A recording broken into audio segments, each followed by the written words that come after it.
Well, let's turn our attention to what many will call a practice of peace in our daily lives.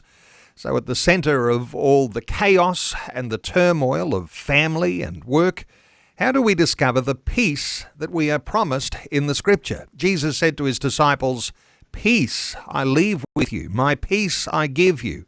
Not as the world gives, do I give it to you.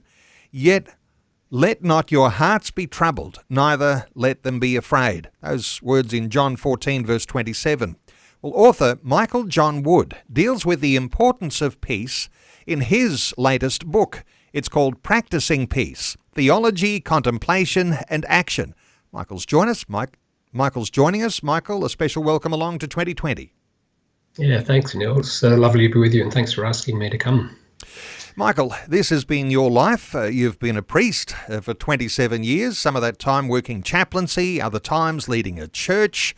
And this is the sort of topic that comes up when people are going through all sorts of tragedy and turmoil. Give us your story here and what shapes your thoughts around peace. Yeah, well, it started for me really as a young priest in my late 20s, leading a small congregation, struggling financially, small numbers, like a lot of small churches in Australia, particularly in rural areas, but also increasingly in cities, and realising that the way I had was leading, I was probably starting to do emotional violence to myself and to others by worrying so much and kind of trying to control everything and, lead like the way I'd learnt to lead in a previous life in the business community. And it wasn't particularly effective in a church setting. So I was really wanting to relearn how to lead in a way which embodied the kind of peace that you were just talking about. That peace is not just the absence of conflict, but peace is actually, from a Christian point of view, something which is gifted to us. And I think you used that lovely quote about my peace I give you, not as the world gives. So what was Jesus talking about when he used that kind of language? So that's a question I've been reflecting on for a long time, yeah. And isn't it easy to somehow reflect that the grass is greener on the other side and all of those people over there who look so good, they must be living a life of peace, and here am I, stuck in, and I think your words, emotional violence, that sort of turmoil. And if you've been through some level of tragedy, even to the extent of suffering, what some people say, PTSD, real upsets of how a life functions. When we're talking about peace here, is this something that we can, in some ways, access because we are believers in God?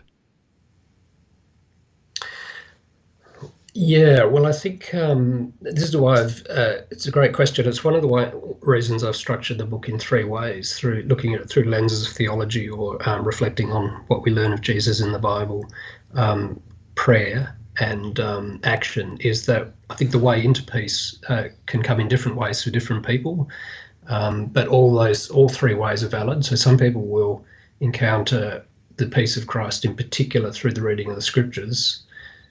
Some will encounter it through prayer, and some will encounter it just through the way we embody our leadership in practical ways in day-to-day life. And what I tried to say in the book is that all three of these are important and all interrelate with each other, even though we may have a natural preference for one over the other. What about this difference between the peace that people are pursuing? They might do it through all sorts of Eastern meditation and such things. What's the difference between the sort of peace that people try and get in a well-being context and the peace that comes from a God context, peace that Jesus promises? Yes, well, that's such an interesting question.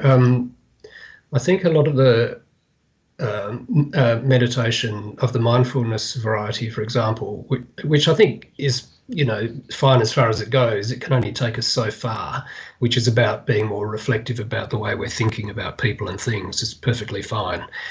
But it won't, I would distinguish that from Christian meditation or contemplative prayer, in that the goal of Christian contemplative prayer is to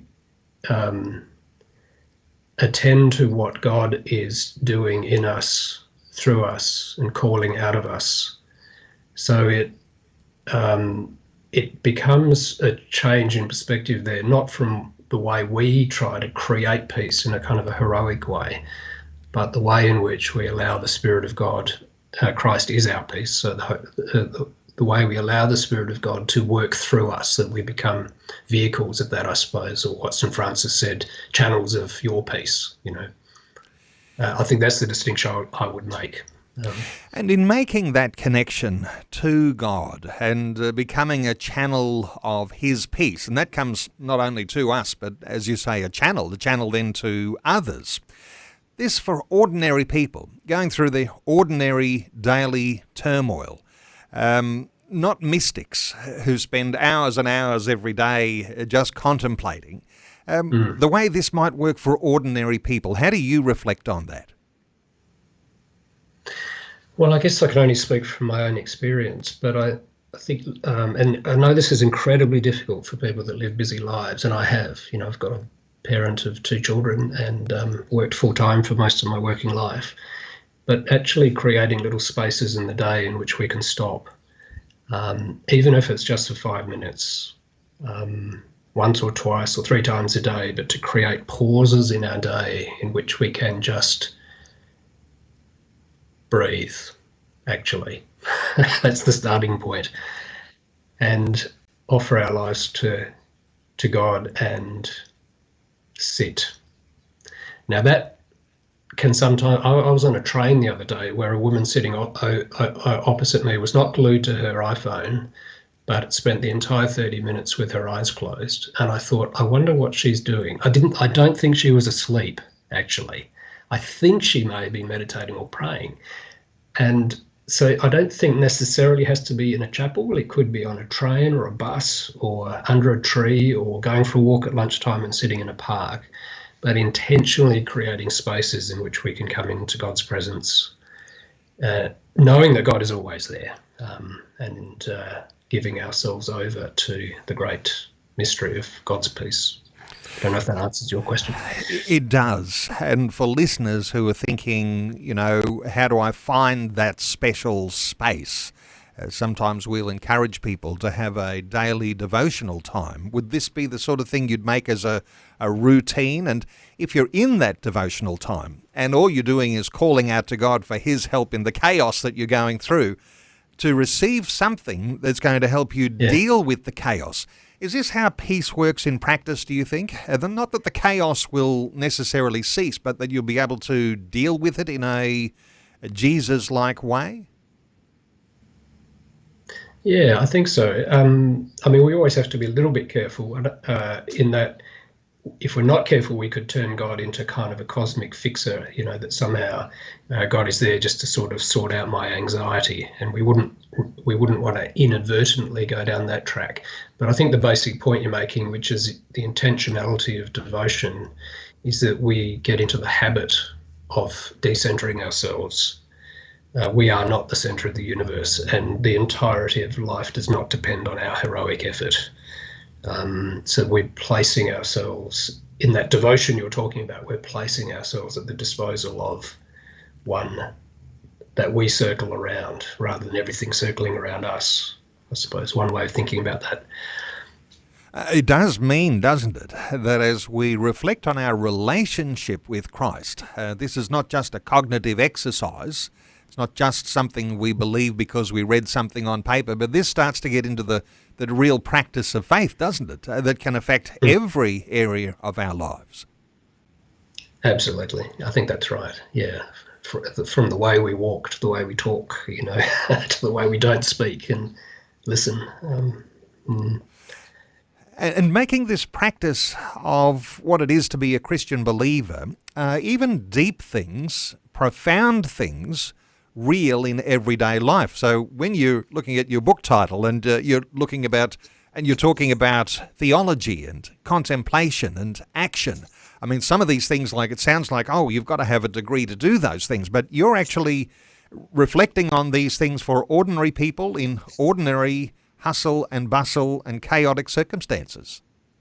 Well, I hope I am. I am very wordy sometimes, as my wife reminds me. So some people may pick up the book and go, this is way too wordy. In fact, a number of people have already criticised the first section of the book as being a bit heavy. But I hope that people will be able to find something useful in it, even if they jump straight into some of the later stuff around prayer and practice. Yeah. So words can get us so far, and then we simply need to give ourselves over. And we're experiencing the sort of chaos in our lives, perhaps at all sorts of different levels, and maybe even more than people did in times gone by. When you reflect on some of the practical circumstances that people find themselves in, the things that you've dealt with as a priest and a pastor over the years to people who've been trying to make sense of their chaos, anything that comes to mind, a story that you can tell, someone's circumstance where you actually saw the peace of God come upon a person? Ooh, well, I would need to give that a bit of thought, probably. That's all right. It's not intended to be a quick trick question, I'll edit this, by the way. Don't worry. I won't make it sound like, we've got to think about this. What wasn't really intention. The intention is saying that supposing you're counselling someone in a domestic violence situation and their life has fallen to pieces, and you come and you are a person who draws alongside.